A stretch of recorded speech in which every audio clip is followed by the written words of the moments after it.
આપ જોઈ રહ્યા છો satyday.com પાક્કું ગુજરાતી। ગુજરાત રાજ્યના પૂર્વ મુખ્યમંત્રી અને સિનિયર નેતા શંકરસિંહ વાઘેલા દ્વારા દિલ્હી સુધીની ખેડૂત યાત્રાનું આયોજન કરવામાં આવ્યું હતું। જે યાત્રાને રોકવા માટે ગુજરાત સરકારે શંકરસિંહ બાપુને પોતાના વસંત વગડા સ્થિત બંગલે જ નજરકેદ કરી દેવામાં આવતા શંકરસિંહ બાપુ અને તેમના સમર્થકોએ ભાજપ વિરુદ્ધ સૂત્રોચ્ચાર કર્યા હતા અને શંકરસિંહ બાપુને સમર્થન આપવા આવેલ ખેડૂતોને સાબરમતી ગાંધી આશ્રમ ખાતે ટીંગાટોળી કરીને અટકાયત કરી લેવામાં આવી હતી તેમજ યાત્રાને લગતા પોસ્ટરો પણ ફાડી નાખવામાં આવ્યા હતા। બીજી તરફ શંકરસિંહ બાપુએ પત્રકારોને જણાવેલ કે શું દેશમાં શાંતિપ્રિય વિરોધ પ્રદર્શન કરવું એ પણ ગુનો છે કે શું, કે પછી સરકારને ખેડૂતોથી બીક લાગી રહી છે। સરકાર આ બાબતે પોતાની વાત ક્લિયર કરે, નહીં તો આગામી દિવસોમાં મારા દ્વારા ગુજરાતના દરેક જિલ્લાઓમાં અને ગામડે ગામડે જઈને હું ખેડૂતોને મળીશ અને તેઓને સમર્થન આપી તેઓને ન્યાય અપાવીશ। satyday.com ગાંધીનગર। તમે દિલ્હી કૂચ કરવાનો છો ને, દિલ્હી કૂચ કરો એ પહેલા જ પોલીસનો બંદોબસ્ત છે। ગઈકાલે સાંજથી લગભગ જે કંઈ મેં જાહેરાત કરેલી કે 25મી તારીખ સુધીમાં ભારત સરકાર કંઈ નહીં કરે તો હું મારી રીતે 26 સવારે ગાંધી આશ્રમ ગાંધીજીની પ્રતિમાને પગે લાગીને સુભાષ સર્કલ સુભાષની પ્રતિમા ચલો દિલ્હીનો નારો આપેલો, એમના આશીર્વાદ લઈને દિલ્હી તરફ ચલો દિલ્હી ગાંધીજીએ દાઢી કૂચ કરેલી એમ દિલ્હી કૂચ કરવાનું આયોજન છે અને હતું એમ કહીશ તો વાંધો નહીં।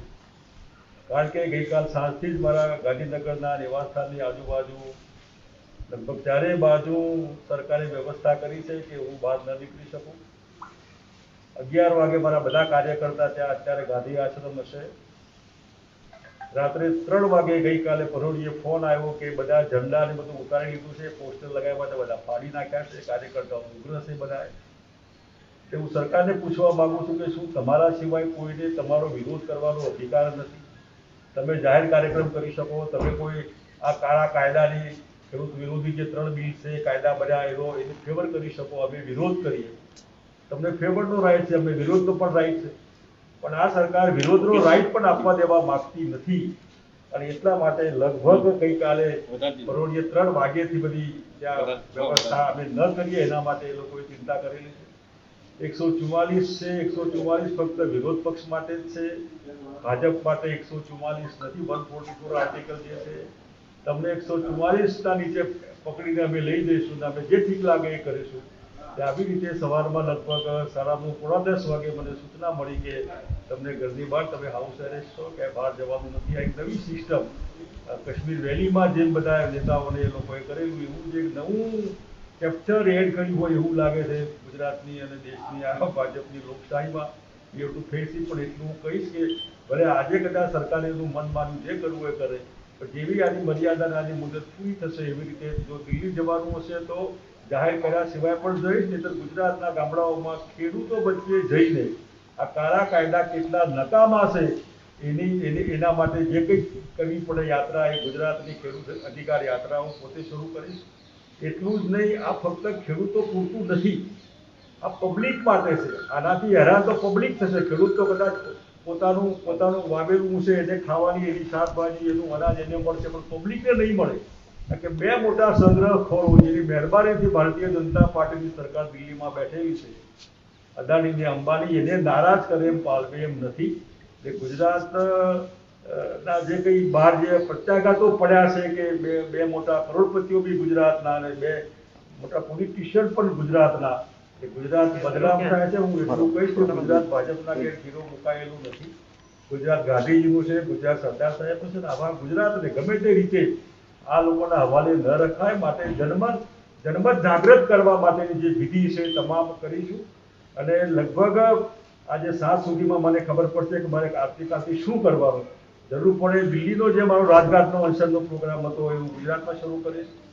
જો દિલ્હીમાં ફરી અનુમતિ આપશે તો સરકારની લેખિત અનુમતિ માગીશ। મેં દિલ્હીના પોલીસ કમિશનરની અનુમતિ માગી, કોઈ જવાબ નથી।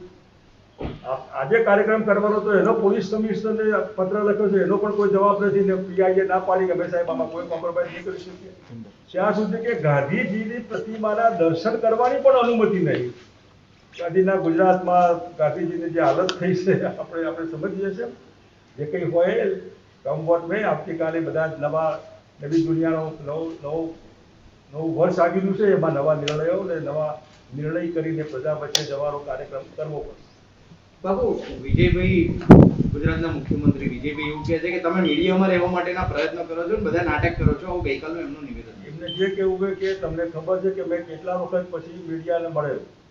મીડિયા એ પબ્લિકના વચ્ચે લઈ જવાનું માધ્યમ છે ને મારે મીડિયાની જરૂર નથી. મારે મારી ઓળખ ગુજરાતમાં કે દેશમાં ક્યાંય આપવી પડતી નથી. મારું નામ માત્ર, મારો દેખાવ કે મારો લુક જોઈને જ્યાં ઉભો રહું ત્યાં મને કોઈ પ્રોબ્લેમ મને આજે પણ નથી, ગઈકાલે પણ નહોતો. અને મીડિયાનો એવું સસ્તી પ્રસિદ્ધિવાળો માણસ નથી જે ભારતીય જનતા પાર્ટીની કરોડો રૂપિયાની જાહેરાતો ખર્ચીને ફોટા છપાવે છે, પબ્લિકના ખર્ચીને ચૂકવે. એવું નથી. આ પબ્લિકનો પ્રશ્ન છે ને, એમને જે કંઈ એવું કરે. અને આ પ્રસિદ્ધિ કંઈ ભૂખે મળવાની પ્રસિદ્ધિ ના હોય. અને આપણે જિંદગીમાં કોઈ દિવસે અપવાસમાં 2 નંબરનું નથી કર્યું. અપવાસ એટલે પવિત્ર અપવાસ, બિલકુલ ગાંધીજી જે રસ્તે કરતા હતા એવા. પાણી તો પાણી સિવાય કંઈ જ નહીં લેવાનું.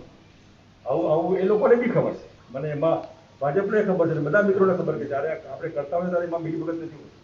તો આજની યાત્રાનું આયોજન અત્યારે હાલ પૂરતું મોકલ રાખવામાં આવ્યું છે. આજની જે કાર્યક્રમ એ આજે તો 25મી તારીખ અટલ બિહારી વાજપેયીનો જન્મદિવસ હતો એટલે આપણે આશા અપેક્ષા રાખીએ કે આ લોકો જો અટલજીના રસ્તે આ સરકાર ચાલતી હોય તો કમસે કમ ખેડૂતના હિતમાં નિર્ણય કરીને આ કાયદા કેન્સલ કરે.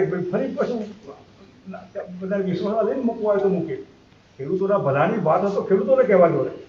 એટલે મને હતું કે એમ કરશે, માટે મેં અટલજીના જન્મદિવસની વાત કરી.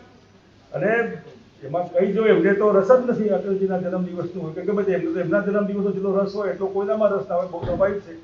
ત્યાં સરકાર રાજહઠમાં ગીદે ચડેલી છે. અહંકાર કોઈનો ચાલ્યો નથી. પબ્લિક તો છે, સરકાર હોય એટલે સ્વાભાવિક છે લોકો ન જવા દે તો બેસાડે બધા ત્યાં. મને નહીં જવા દે તો હું અહીં બેઠો છું. અલ્ટિમેટલી તમારે કાયદાની વ્યવસ્થા હાથમાં નથી લેવાનું, નથી કોઈ હિંસાત્મક દેખાવો કરવાના. કાયદાની વ્યવસ્થાને પ્રોબ્લેમ થાય એવું કરવાનું નથી.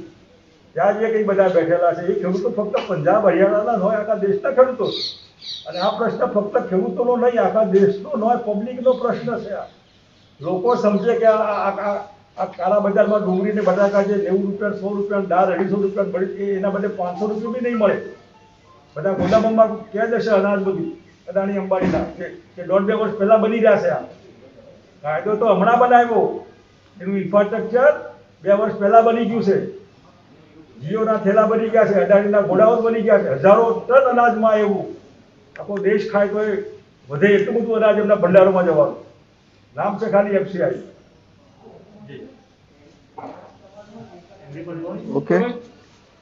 આશ્રમ ખાતે જે પોલીસ બંદોબસ્ત ગોઠવી દેવામાં આવ્યો છે એને લઈને કાર્યકર્તાઓ પણ ત્યાં છે. અત્યારે હાલ લગભગ હવે ખબર પડશે કે એવું નથી એટલે 11 વાગ્યાનો જાહેર કરેલો ટાઈમ છે. કોઈ આપણે હોય જરૂર નથી. બધા કાર્યકર્તા 11 વાગે ગાંધીજીને અંદર જવા લઈ જાય તો ફૂટપાથ ઉપરથી પગે લાગીને ત્યાંથી ચાલતા 3 કાળા કાયદાનો વિરોધ કરતા મુર્દાબાદ કરતા સુભાષ સર્કલ આગળ સુભાષ બાબુની પ્રતિમા એમને દિલ્હી ચલોનો નારો આપેલો. ત્યાંથી જવાની અમારી આ કાર્યક્રમની શરૂઆતની અમારું આયોજન એ પ્રમાણે હતું. ગાંધીજીએ આશ્રમથી દાંડી કૂચ કરેલી. દાંડી કૂચમાં કોઈ 1000-2000 લોકો નહોતા.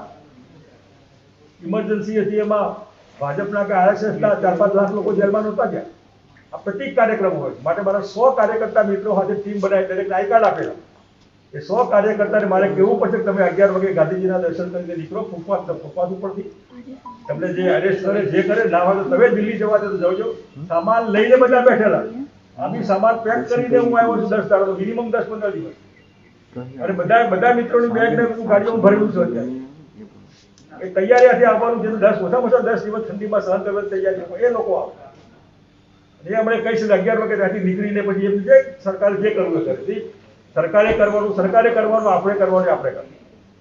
આપણે કરવામાં સરકાર હોય જાય એને લાગતું હોય કે અમારી સરકારે તકલીફ થશે, અમને લોકોમાં ખરાબ છાપ અમારી પર છે, માટે તમે રહેવા દો, તમારે અમારા માટે ખરાબ નથી બોલવાનું. નજર કે આવું સર જે કંઈ હોય let them do whatever to like. YouTube પર જાઓ અને અમારી ચેનલ satyday.com ને સબસ્ક્રાઇબ કરો અને બાજુમાં જે નાની ઘંટી છે તેમને ક્લિક કરો જેથી અપડેટ ન્યૂઝ તમારા સુધી પહોંચી શકે.